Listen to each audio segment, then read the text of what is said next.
Hello, my fellow Italians, and welcome back to Hetatheory. Today, we are going to be looking at a question that many of you have asked me. How do nations die? Since I am only partially sure of my answer, this is going to be categorized as a theory. Or I guess it's half a theory. I'm half positive and half not. But here to help me with this theory-like video is Lovel12, another Hetalia YouTuber. With that, let's begin. Hola amigos, this is Level12 and today I'm helping Hetatheory with the death theory. Now some simple things we know about nations concerning death and health. They cannot die of natural causes / old age. While their appearance may age, their bodies do not. The oldest looking nations are probably ancient Rome and Turkey, though their bodies don't become frail even after thousands of years of life, like China being 4,000 years old. Another example is Japan, which was founded in 660 BC according to legends, although we have seen how the years have taken a toll on Japan more so than China. Taking a look at nations that have died, we know that Germania killed Rome and that Turkey killed ancient Greece. In the case of Germania and Rome, we can assume this happened in 476, when the last Roman Empire in the West was overthrown by a Germanic leader. We also know that Turkey killed ancient Greece, and we can assume this was because of the fall of Constantinople. And we know that the capitals are the heart of a nation. A nation's economy and natural disasters can affect their health, such as, and I use this example a lot, when Britain's economy went south, so did his health. An example of natural disasters affecting health is when Japan fell ill from the Great Kanto earthquake due to Russia cursing him. We also see nations time and time again after the wars being sick and weak because they are broke. We also see this during the Great Depression. Now ways a nation can most likely die. A nation can kill another nation, but only after they've been weakened, and this means considerably weakened. This is seen when Germania killed ancient Rome in battle, and when Turkey conquered and killed ancient Greece. Just in my opinion, when you conquer a nation, that counts as considerably weakening them. Also, a nation's capital is their heart, so capturing their capital would be a massive blow to them. For example, when the Byzantine Empire fell, that was said to be the downfall of the empire because they captured Constantinople. It can also arguably be said that Holy Roman Empire was killed or at least rendered inactive by France.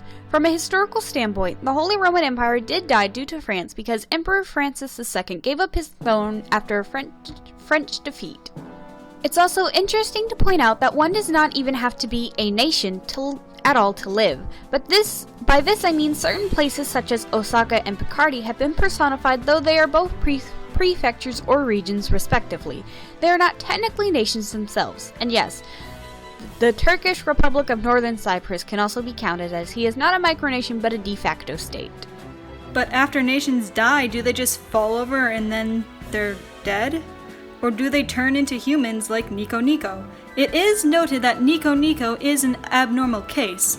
However, there is one piece of information that Himaruya mentioned that does help us with this. When Himaruya talks about the German states, he says that they are, quote, something like retired nations and will gradually disappear, having passed their duty and skills onto Germany. It is unknown how many of these nations are still around, but we know for sure Prussia is, and we know that Prussia isn't leaving anytime soon. So does this mean they age as humans like Nico Nico, or do they just become like Japan's feudal domains and prefectures? That is unclear. The main problem with this situation is the fact that prefectures and states exist. Himaruya is just too inconsistent with this. Until we know more about prefectures, this will remain a mystery. And adding ancestors into the mix makes things a lot harder. How do we know when their children take over?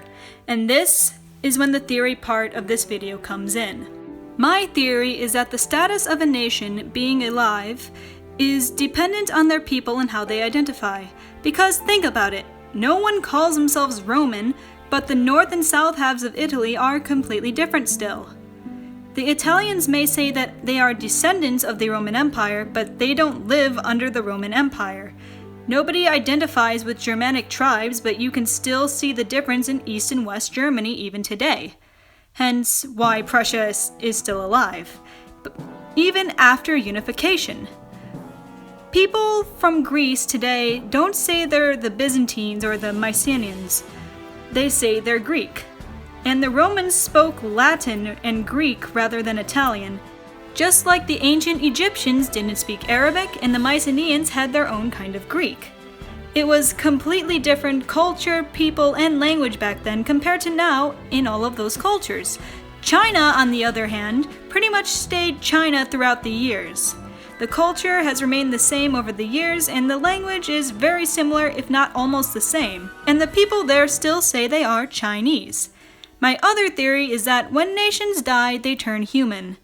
If they die in battle, they no longer have that ability to heal themselves since they are human, making Rome and ancient Greece's death still plausible under this rule. And when Hema entertained the idea of them, quote, gradually fading away, becoming human would fit this description, because they are aging. And then there's the whole Holy Roman Empire situation, but that is something we will never know. Thank you very much to LoveL12 for doing this collab with me and helping me make this video.